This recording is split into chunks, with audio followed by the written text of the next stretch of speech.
There's a difference between making someone miss you and playing games with them.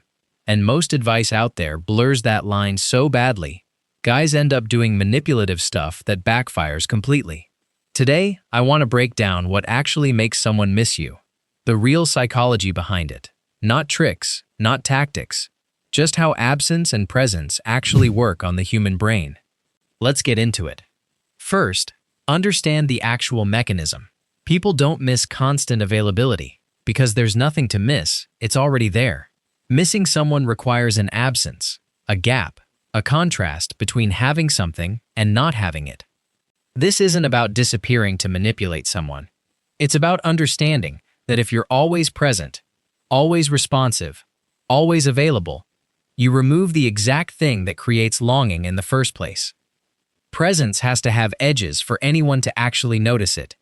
The same way a song needs silence between notes to have any rhythm at all. Second, build a life substantial enough that your absence is real, not performed.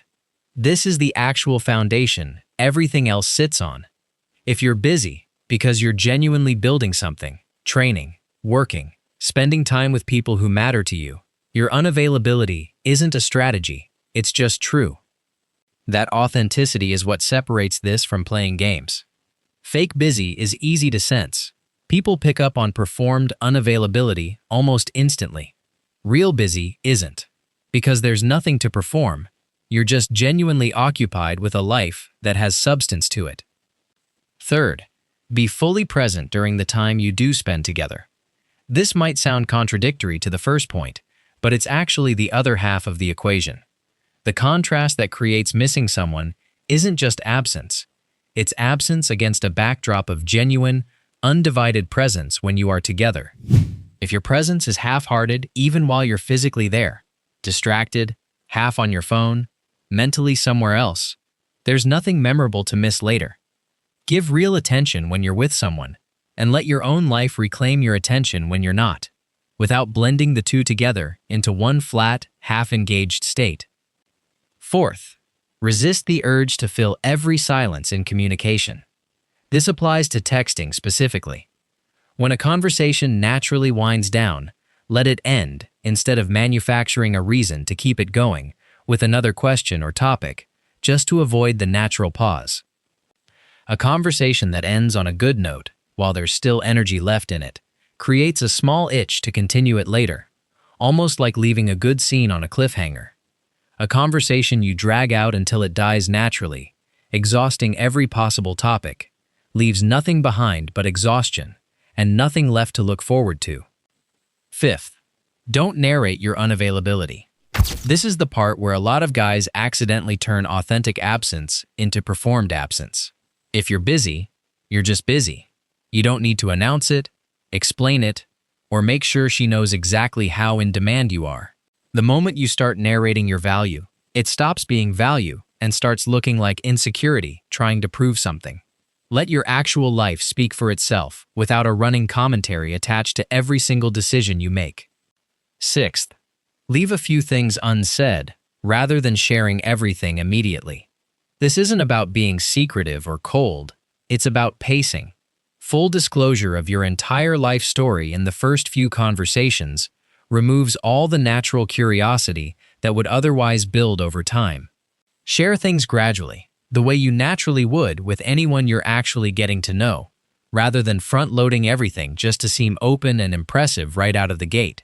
Curiosity needs something left to discover, and you can't discover something that's already been fully laid out on the table. Seventh, don't confuse withholding with coldness. This is where a lot of guys who try to apply this advice mess it up badly. The goal isn't to be distant, unresponsive, or hard to read. That reads as disinterest, not mystery. The goal is warmth with boundaries, genuine engagement, paired with a life that doesn't revolve entirely around one person. Cold and mysterious are not the same thing, and confusing them is how this advice backfires into just seeming uninterested. Eighth, understand that missing someone is built over repeated cycles, not a single dramatic absence. This isn't about disappearing for 2 weeks to make a point. It's about the small, consistent rhythm of being genuinely present, then genuinely occupied with your own life, over and over, in a natural pattern that repeats itself across weeks and months. That rhythm, repeated enough times, builds a pull that a single big gesture never could, because it feels organic instead of engineered, and organic patterns are what people actually trust over time. Ninth, don't manufacture absence as a manipulation tactic. If you find yourself deliberately not replying just to create an effect, watching the clock, calculating the optimal delay, that's not the same as living a genuinely full life that naturally creates gaps. People can usually tell the difference eventually, even if it works short term, because calculated absence has a different texture to it than the real thing, a kind of coldness that eventually shows through the cracks. The version of this that actually works long term comes from real independence, not from a calculated strategy dressed up to look like it. And 10th, trust that genuine value doesn't need to be forced into scarcity to be recognized.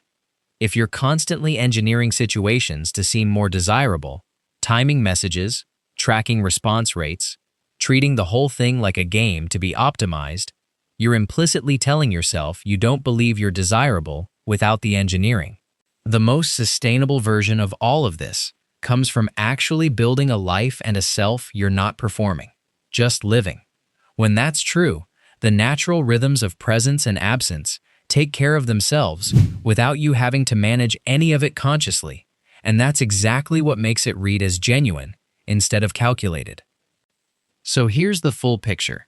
Presence needs edges, so build a real life outside anyone else's attention. Be fully present when you're actually together, and let your own life reclaim you the rest of the time. Don't fill every silence just to keep something alive artificially. Don't narrate your unavailability. Let it just exist without commentary. Pace what you share instead of front-loading everything in the first few conversations.